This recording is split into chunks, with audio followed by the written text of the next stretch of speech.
আজ কাজের সূত্রে হঠাৎই চলে এলাম চাকলা লোকনাথ বাবার আশ্রম।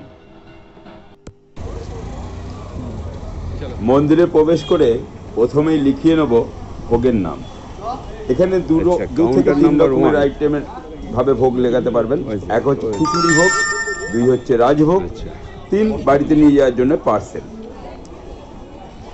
এই তো এখানেই রাজভোগ লেখাবো। খিচুড়ি ভোগের জন্য অনুদান বাবদ মন্দির কমিটিকে 35 টাকা দিতে হয়, রাজভোগের জন্য অনুদান বাবদ 75 টাকা। আমাকে দুটো এবং রাজভোগ পার্সেলের জন্য বসে খাওয়ার করে দিন টিকিট। হ্যাঁ দেবো। দেবজিৎ দত্ত। না কাকা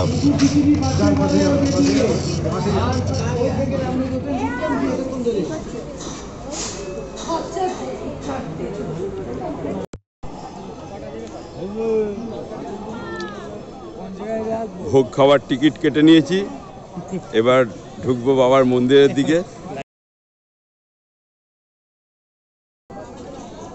এসেছিলাম অনেক বছর আগে।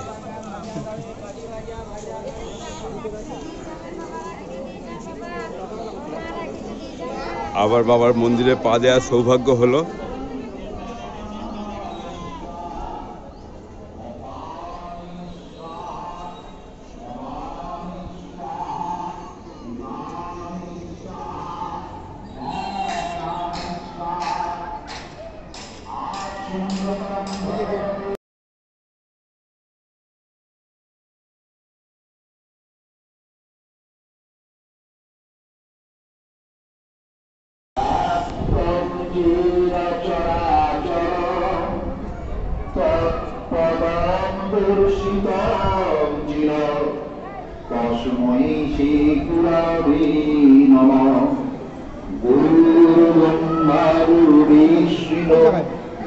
গুরুদেব মহেশ্বর গুরুদেব পরম ব্রহ্ম তস্मै শ্রী গুরবে।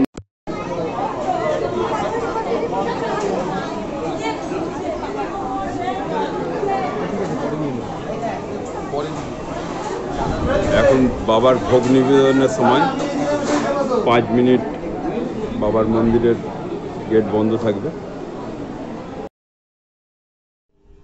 পুরোহিত মশাই বাবার ভোগ দান করার পর এবার আমরা ভোগ গ্রহণ করতে যাব।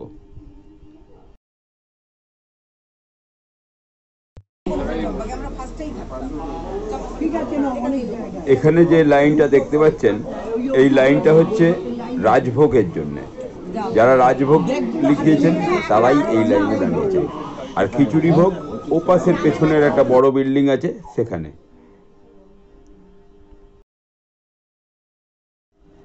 রাজভোগের মেনুতে আছে খিচুড়ি, কুমড়ো আলুর তরকারি, পোলাও ও কপি পনির, পরে চাটনি, পাঁপড়, পোলাও, আর কি বলি রান্না বান্না ফুলকপির রোস্ট। সুন্দর অ্যাভেলেবেল পোলাও, যে যত পারবেন নেবেন। ক্যাটারার ভাইরাও খুব সুন্দর, যে যেরাম চাইছে তাকে সেরামই দিচ্ছে।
বাবার মেন পুজো আরম্ভ হয় ভক্তদের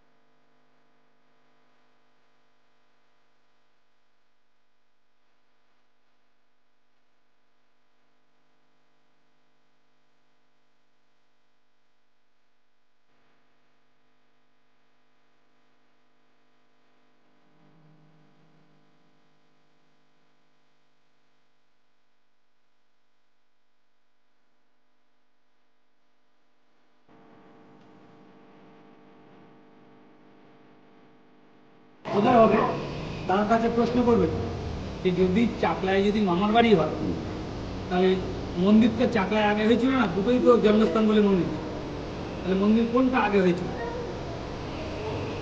যদি বলা হয়, উনি যদি বলেন যে এইটা, তাহলে নিত্যগোপাল সাহা কোথায় এসেছিল, চাকলায় না কোথায়?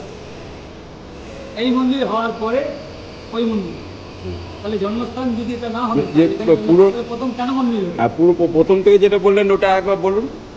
ওই মানে ওই এই বাবার মন্দির এইটা গোপাল সাহা নামে লোকনাথ বাবার এক ভক্ত, আচ্ছা আচ্ছা, বড় ব্যবসায়ী কোটিপতি। তিনি আসলেন, আসার পরে এখানে জন্মস্থান খুঁজে বের করলেন ঢাকা বাড়ি দিক থেকে, ওনার জন্মবৃত্তান্ত ঢাকা বাড়ি দিক থেকে উদ্ধার করলেন। এরকম একজন মহাপুরুষের জন্ম বারাসাতে 84 চাকলা গ্রামে। বাবার নাম রামনারায়ণ ঘোষাল, মায়ের নাম কমল ঘোষাল। সেই মোতাবেক উনি এখানে এলেন, আসার পরে জন্মস্থানে মন্দির হতো, গ্রামের কিছু লোকজন ডেকে জন্মবৃত্তান্ত সমস্ত কিছু বলে সেই জায়গাটা কোনটা উনি বলেছিলেন ঘোষাল ভিটা কোনটা, এইটাকে আমার বাবা ঠাকুরদাদারা বা পূর্বপুরুষেরা ঘোষাল ভিটে, ঘোষাল বাগান নামে জানতো এই জায়গাটা, কিন্তু লোকনাথের ভিটে বলে জানতো না। চাকলা গ্রামে ঘোষাল ভিটা বলতে এটাই, আপনার বাবার নাম ছিল রামনারায়ণ ঘোষাল ব্রাহ্মণ, ওর সাথে মিলে গেল কিছু প্রবীণ মানুষ এটাই বলেছিল যে এটা ঘোষাল ভিটে, ঘোষাল বাগান নামে পরিচিত। তবে এখানে একজন সাধু সন্ন্যাসী, অনেক পূর্বের কথা, বাবা ঠাকুরদাদার কাছ থেকে শোনা, উনি এখানে এসেছিলেন 11 বছর বয়সে প্রণয়নের পরে। উনি একবার মানে ভিটেতে, মানে নিজের মানে ভিটেতে ফিরতে হয়, উনি ফিরেছিলেন, তারপরে চলে গেছিলেন, তারপর আঘাত করেছেন বিভিন্ন তীর্থস্থানে তীর্থ করার পরে হিমালয় পর্যন্ত মক্কা প্রভু খানের সাথে আলাপ, সেখান থেকে শেষ বয়ে ঢাকা বাড়ি কাটায়, ওখানে দেহ রাখে, ওখানে সমাধি হয়, ওখানে সমাধি হয়, সেখানে আসে এই চাকলা মানে ঢাকা বাড়ি এই দুটোর সাথে কোনো বিকল্প নেই। ওই এবার নতুন করে এখানে আর রাজমানিকের আমাদের না আমি তো এই বছর 15 আগে এসেছিলাম ওই স্টেশনটার নাম আছে না কাকড়া কি একটা, হ্যাঁ ওখানে নেমেছিলাম, নেমে প্রথমে এসেছিলাম আপনার ওই হ্যাঁ কাকড়া বিজ্ঞান ওখানে নেবে ওই ওখানে হ্যাঁ ভুটভুটি করে এসেছিলাম, ওখানে ভোগ খেয়েছিলাম, খাওয়ার পর এখানে এসেছিলাম, এখানে এসে বাবাকে দর্শন করেই চলে যেতে হয়তো বিকেলবেলা এসেছিলাম। আর এই মাসেই তৈরি হচ্ছে যে মানুষ এসেছে 2500 মানুষ একসাথে বসে যে ভোগ খেতে পারবে তার ইনফ্রাস্ট্রাকচার, ওটা আমি এখন আপনাদের এই ভিডিওতে দেখালাম না। সামনে চৈত্র মাসেই হ্যাঁ বেশি 12 ফুট, এটা আরো বেশি হবে, 15 ফুট হয়ে যাবে। হ্যাঁ ও গ্যাপগুলো বড় আছে আরো।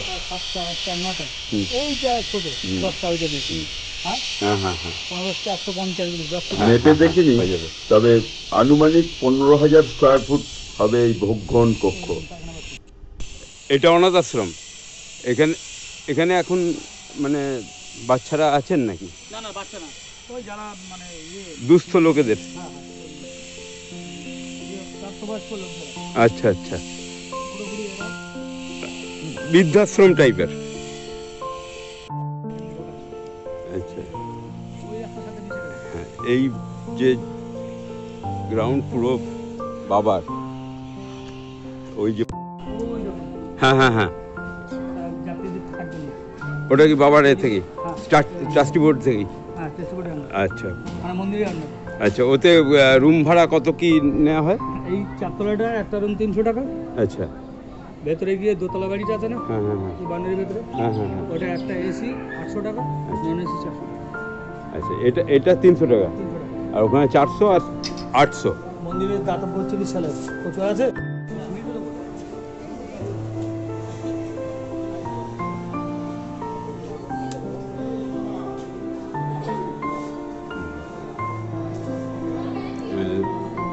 মন্দির কমিটির থেকে দাতব্য চিকিৎসালয় করা আছে।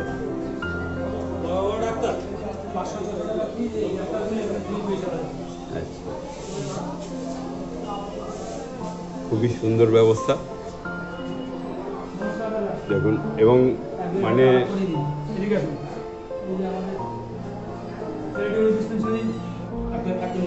নমস্কার স্যার, আমি আসছি doctor Soumitra Dutta, MBBS DGO এইসব ডাক্তারবাবুরা এখানে বসেন। মানে খুব এমনি ডাক্তার না, MS পর্যন্ত আছেন। হ্যাঁ, MS থেকে ডেন্টিস্ট থেকে সমস্ত ডাক্তার আছেন, হোমিওপ্যাথিও আছেন।